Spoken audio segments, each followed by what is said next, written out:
I lied to you. Yes, just like that. In reality, I don't know English.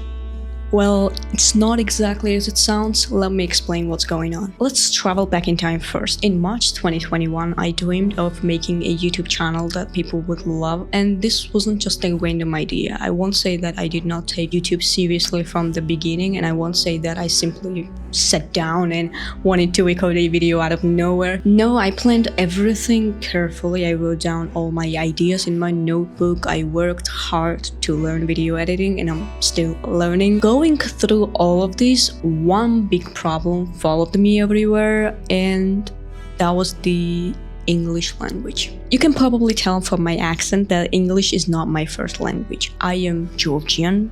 I live in Georgia and I love my country deeply. I've never wanted to leave, even despite the difficult events taking place in my country, but when I started my channel, I ran straight into a wall. I didn't know English well enough. If you watch my first video, you'll notice what kind of accent I had. My vocabulary was relatively limited, and I'm not saying that I speak excellently now. Despite the fact that I have definitely made progress over the years, I think this progress should have been much better. And now, what is the big problem that hurts my heart? I struggle with storytelling. My way of speaking does not flow naturally. My voice is not smooth or crystal clear like I wish it was. Subconsciously, you would all realize how much I try to stretch out each word when speaking. And I'll explain here what I'm doing with this. By stretching out words, and I mean extending, I am seemingly covering the pause between words. And also, when a word is stretched, during that time my brain is thinking about what to say in the next sentence. Simply put, my brain can't keep up with the speed of my mouth. It's like my mouth moves faster than my mind can keep up.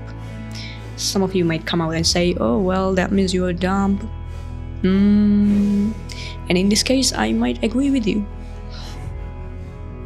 Even breathing becomes breathing or breathing. It's either breathing or breathing. I think it's breathing. Yeah, okay, yeah. You can see here that I cannot. Even breathing becomes a challenge. I watched so many videos about how to breathe while speaking, but I still take breaths in the wrong places. I put too much force into certain words, which uses up my air too quickly. Because of that, I can't finish long sentences. I need to rest and then continue. I'll say directly that I get tired when recording videos, even though I only spend at around half an hour. But again, this fatigue comes from my manner of speaking. Yeah, I try too much sometimes to pronounce some certain words, and because of that, I don't know, something's going on here in my lungs. And yeah. And you know what's the saddest part? I can't be my true self when speaking English. It's like wearing clothes that don't quite fit. You could say I was lying to you about this too, but I swear to God, that was unintentional. I don't want to say that I'm completely different in front of the camera and completely different other ways. It's just that English has somewhat constrained me, somewhat locked me. When I speak Georgian, my native language, everything flows. I'm more open. I can much more easily get close to my personality, and my emotions exactly match the words and phrases I say. In English, they don't always line up. Sometimes my emotions are out of sync with my English speech, although this might not be noticeable to you because you'll never know what my real persona is like in person when I speak Georgian.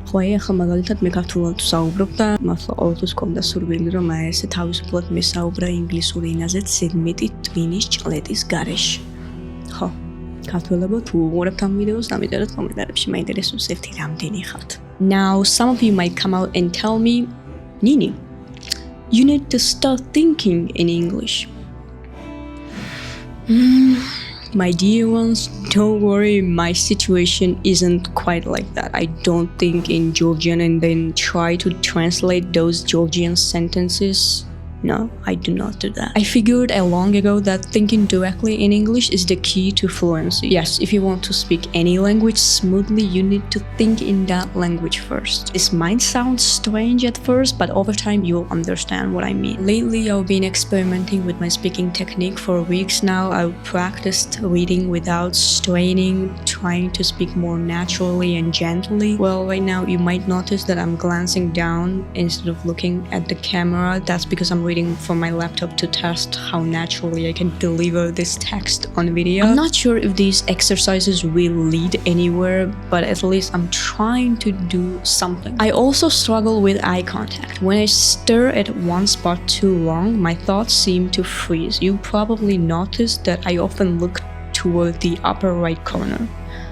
Nothing's there, just the habit I've developed. Yeah, I often do these things, and these little reflexes make me lose eye contact with you more than I'd like to, unfortunately. To summarize, my speeches resemble dancing. Transition between words isn't smooth, my accent is sometimes too strong and heavy, I often put too much emphasis on words, and sometimes the opposite. I soften and stretch them too much. The real reason I pronounce words too strongly is that I want each word to be clear and understandable for you. If I speed up a bit, I'm afraid it might become difficult to understand. As for pronunciation, that's even another problem of mine. You've also asked me, what kind of accent is this? The Georgian accent is so unique and rare, so different that people have difficulty recognizing it. Many times you've written comments about words I pronounce in a funny way, and people, don't worry, those comments do not upset me. Yeah, I also find it very funny, I swear. It's just that observing all this and thinking about it too much makes me forget to be more free and to relax in front of the camera. I don't know what to do about all this. Looking at my videos, they all seem the same. They sound repetitive, they lack variety and freshness. I can't fully be myself, which makes me wonder, maybe you don't watch me